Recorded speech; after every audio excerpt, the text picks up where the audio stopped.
कोणा विचारत ते पण समजून घ्या. ज्याचा गेस्ट आहे त्यांनी विचारायचं.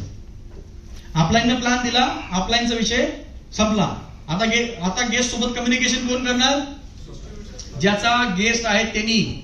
बरेच लोक शांत बसून राहतात कारण त्यांच्या डोक्यात एवढंच असतं, त्यांच्या आपल्याला सांगितलं तुम्ही फक्त लोक दाखवा, बाकी आम्ही करून घेऊ. मग हे दाखवले, आता तुम्हीच करायचं काय करायचं, मी काहीच बोलणार नाही. तर असं जमत नाही. सगळ्यात पहिलं त्याला विचारा गेस्टला, सर तुम्हाला पूर्ण प्लॅन मध्ये सरांनी जो सांगितला याच्यामध्ये काय आवडलं? पहिला क्वेश्चन काय विचारतो तुम्ही, या सगळ्या प्लॅन मध्ये तुम्हाला काय आवडलं? प्रोडक्ट आवडलं की प्लॅन आवडला? राईट आहे. मग जर समोरचा व्यक्ती, तुम्ही क्वेश्चन पॉझिटिव्ह केला तर उत्तर पॉझिटिव्ह येणार का निगेटिव्ह येणार? साहजिक आहे. तो व्यक्ती जर बोलला प्रोडक्ट आवडलं तर समजून घ्यायचं प्रोडक्ट मध्ये इंटरेस्टेड आहे. जर तो बोलला मला प्लॅन आवडला तर समजून घ्यायचं पैसे कमावण्यात इंटरेस्टेड आहे. आणि जर तो म्हणला मला सगळं आवडलं तर समजून घ्यायचं एक नाही 3 आयडी भेटणार.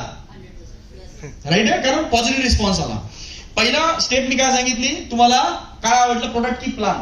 मग जर आवडलंय, ओके सर, त्याच्यानंतर लगेच माझ्या बॅग मधून माझा फॉर्म निघला पाहिजे. कोणाच्या बॅग मधून निघला पाहिजे फॉर्म? डिस्ट्रीब्युटरच्या.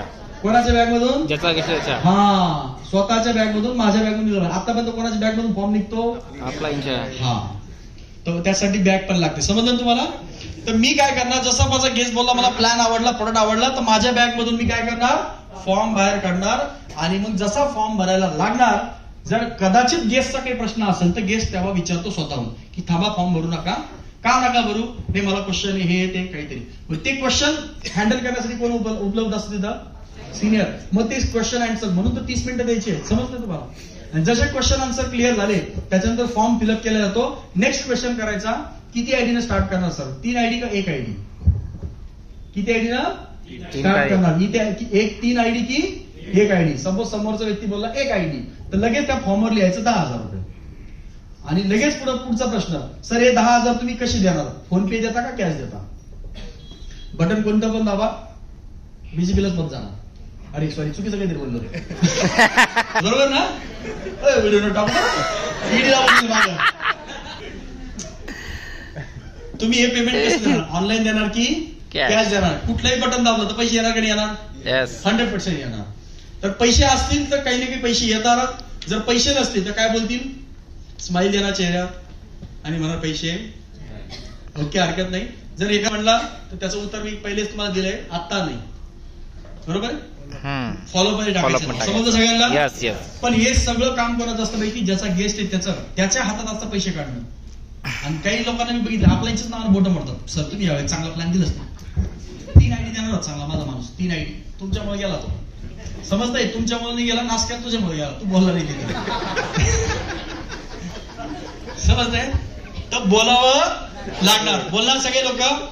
प्लॅनचा सिस्टम कळाला. 10 मिनिटं 30 मिनिट क्लोजिंग. 30 मिनिटांमध्ये काय चाललं? जस्ट व्यक्तीला पैसे नाहीये तर तिथे 2 गोष्टी येतात. नॉर्मली आपण विचारतो किती आहे, तर हा प्रश्न नाही विचारायचा. तिथे प्रश्न हा करायचा का 10,000ला किती कमी पडतात? फॉर्मवर काय लिहिलंय? 10,000. माझं ते काय बोलले? 10,000 रुपये. मग माझा क्वेश्चन 10,000ला किती कमी पडताय? मग ते हिशोब लावतो. 3,000 कमी म्हणजे 7,000. राईट. समजतंय ना? 10,000ला किती कमी पडताय? 3 कमी आहे, 2 कमी म्हणजे बाकीचे आहेत. आपण जर विचारलं किती आहेत? 500. वर्गण्या करून करून करून करून करून करून मग त्याचा सत्कार केला जातो शेजारी वर्गणीची वर. समजलं? तर हा एक पहिला मुद्दा आहे. दुसरी गोष्ट, बसा तुमचं ट्रेनिंग उद्या घेऊ आपण. बसा माऊली साहेबांचं. की जसं आपण म्हणू शकतो की तर त्या ठिकाणी ही गोष्ट तुम्ही पहिले सांगितलं, असा एकही व्यक्तीने जो पैसे मॅनेज करू शकत नाही, काहीतरी इश्यू असावा. मग त्या ठिकाणी तुम्ही जरा बोलू शकता की सर आज जर सुरुवात केली तर अशी ऑफर आहे, किंवा आज जर सुरुवात केली तर आज आमची टीम तुम्हाला सपोर्ट करू शकते. 10,000चा विषय नाही सर, तुम्ही जर ट्रस्ट ठेवून विश्वास ठेवून जर काम केलं तर तुम्ही चांगल्या प्रकारे वर्क करू शकता. किंवा त्या ठिकाणी तुम्ही कोणाचं तरी एक्झाम्पल देऊ शकता, स्वतःचं एक्झाम्पल देऊ शकता. माझ्याकडे पण पैसे नव्हते पण मी पैसे मॅनेज केले आणि मॅनेज केल्यामुळे माझा बिझनेसमध्ये हा बेनिफिट झाला. समजलं सगळ्यांना? सो कन्व्हिन्स करण्याचा प्रयत्न करा, फोर्स करू नका. फोर्स ना इरिटेशन होतो. कळलं का? ठीक आहे.